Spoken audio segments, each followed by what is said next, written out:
Assalamualaikum warahmatullahi wabarakatuh. Salam sejahtera semuanya. Perkenalkan, saya Febriano Rafaelananta dari program studi S1 Akuntansi dengan NPM 252100066. Di sini saya akan mempresentasikan tugas dari Sistem Teknologi Informasi, yaitu dengan judul The Silent Revolution, otomatisasi yang merubah dunia tanpa disadari. Dengan subjudul mengungkap dampak otomatisasi yang tidak terlihat dalam kehidupan sehari-hari.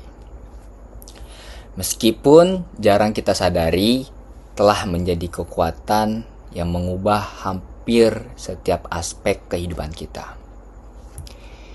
Di sini saya akan membahas sebuah perubahan besar yang sebenarnya sedang kita alami, tapi sering sekali tidak kita sadari, yaitu revolusi otomatisasi.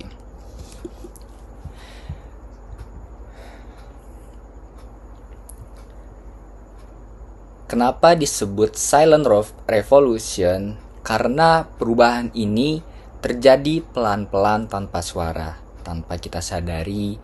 Tiba-tiba hidup ini yang serba otomatis, mulai dari bangun tidur pakai alarm, scrolling TikTok yang algoritmanya belajar kebiasaan kita, terus pesan makanan lewat aplikasi, transfer uang tanpa ke bank. Semua itu adalah bagian dari revolusi otomatisasi.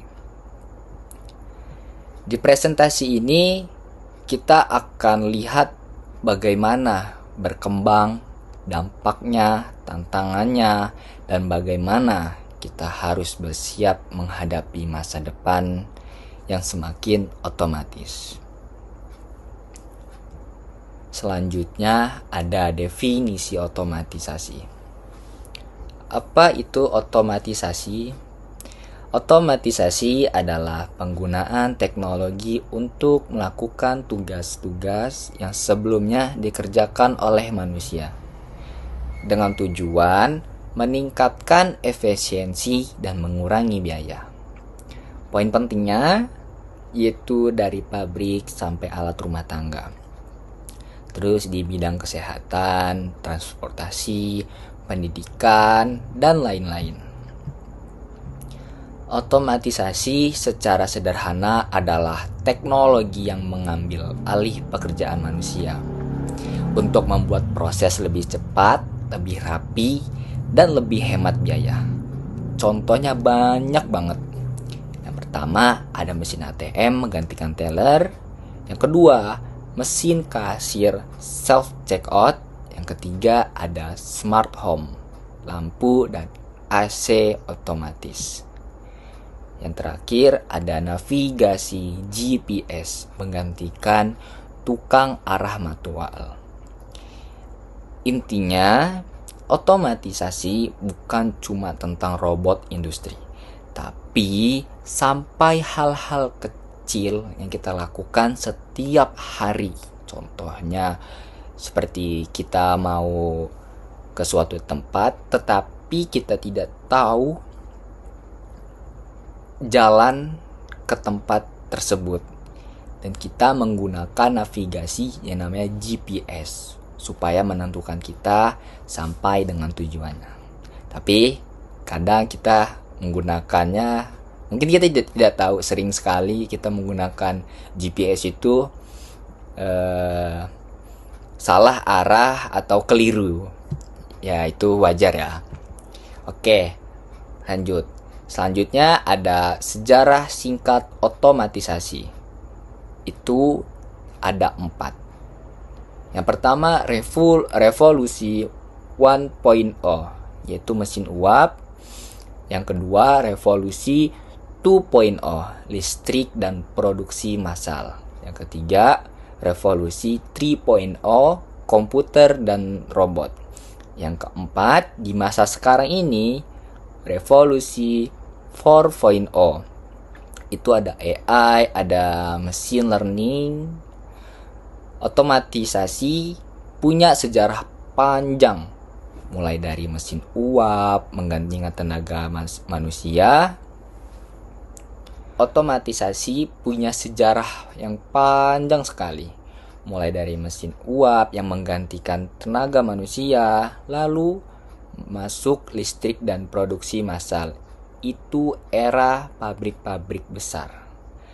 Revolusi berikutnya datang dengan komputer dan robot awal di pabrik, dan sekarang kita ini di era sangat canggih, ada AI, Internet of Things, mobil otonom, sampai robot humanoid seperti Tesla Optimus. Jadi otomatisasi bukan hal baru, tapi kecepatannya sekarang luar biasa. Selanjutnya ada otomatisasi dalam kehidupan sehari-hari. Contohnya ada Siri, Google Assistant, Alexa, terus ada tiket transportasi otomatis dan smart home. Kalau kita lihat kehidupan kita sehari-hari, otomatisasi itu ada di mana-mana. Bahkan HP itu mesin otomatis belajar pola kebiasaan kita. Pesan ojek itu bisa otomatis, kita menggunakan handphone. Terus yang kedua ada rekomen video TikTok. Itu AI belajar dari preferensi kita, yang sering kita tonton, yang sering kita lihat, itu bakal muncul video-video yang sering kita lihat atau sering kita follow. Terus yang ketiga ada smart AC, smart lamp, semua otomatis. Tanpa kita sadari, kita sebenarnya sudah hidup berdampingan dengan teknologi otomatis setiap hari. Selanjutnya ada dampak ekonomi. Itu ada efisiensi meningkat, biaya turun, ada pekerjaan berkurang, muncul jenis pekerjaan baru. Dari aspek ekonomi, otomatisasi meningkatkan produktivitas dan mengurangi biaya perusahaan. Tapi dampak lainnya adalah perubahan dunia kerja. Beberapa pekerjaan tergantikan, misalnya kasir, call center, operator pabrik, tapi muncul pekerjaan baru seperti data analis, AI spesialis, digital marketing, teknisi robot. Jadi, otomatis bukan menghilangkan pekerjaan, tetapi menggeser pekerjaan. Kita harus beradaptasi dengan skill-skill yang sekarang ini. Selanjutnya, ada otomatisasi di dunia industri. Contohnya, robot manufaktur, terus gudang otomatis seperti Amazon. Di industri, otomatisasi sudah sangat masif. Amazon pakai ribuan robot untuk mindahin barang. Industri mobil menggunakan robotik, terus untuk welding dan painting. Jadi untuk membuat mobil sekarang itu bisa menggunakan robot, dan robot itu bisa bekerja dengan sempurna, tetapi ada yang mengendalikannya. Keuntungannya apa? Produksi lebih cepat, presisi tinggi, dan lebih aman bagi pekerja. Selanjutnya, proses bisnis otomatis. Itu ada CRM dan ERP otomatis. Yang kedua ada chatbot. Yang ketiga ada AI keuangan. Perusahaan sekarang memanfaatkan sistem otomatis untuk mengelola data pelanggan, jadwal, transaksi, sampai pengiriman email marketing otomatis. Chatbot melayani pelanggan 24 jam tanpa lelah. Bahkan analisis keuangan sekarang pun banyak dilakukan dengan AI. Chatbot melayani pelanggan dengan 24 jam tanpa lelah. Itu sudah banyak digunakan di platform. Contohnya Shopee, mereka menggunakan chatbot supaya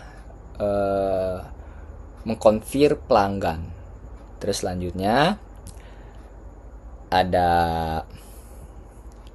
masa depan otomatisasi, yaitu AI makin pinter, mobil tanpa sopir, robot rumah tangga. Di masa depan, otomatisasi makin besar perannya. Robot bukan hanya di pabrik, tapi ada juga di rumah, yaitu ada robot perawat, sampai kendaraan tanpa sopir. Yang penting adalah bagaimana manusia tetap punya peran melalui kreativitas, empati, dan kemampuan berpikir kritis. Hal-hal yang tidak bisa digantikan oleh AI sepenuhnya. Selanjutnya ada resiko dan tantangan. Yang pertama itu ada ketergantungan teknologi. Yang kedua ada ancaman privasi. Yang ketiga ada pergeseran tenaga kerja. Meski banyak manfaat, otomatisasi juga banyak tantangan. Kita juga bergantung pada sistem. Kalau servernya down, semua ya berhenti. Selain itu, ada isu besar soal privasi data. Data kita dikumpulkan terus-menerus, dan salah satu tantangan paling besar yaitu masyarakat untuk belajar skill baru. Dan yang terakhir, kesimpulan dari presentasi ini yaitu ada perubahan besar terjadi diam-diam, banyak manfaat, ada risiko, butuh adaptasi skill. Kesimpulannya, otomatisasi ini seperti revolusi senyap yang mengubah banyak aspek hidup kita. Kita harus siap, bukan takut. Caranya dengan belajar, upgrade skill, dan beradaptasi. Terima kasih atas perhatiannya teman-teman. Saya minta maaf jika ada salah kata dari saya, dan saya mohon ampun kepada Allah Subhanahu wa Ta'ala. Wabillahi taufiq wal hidayah. Wassalamualaikum warahmatullahi wabarakatuh.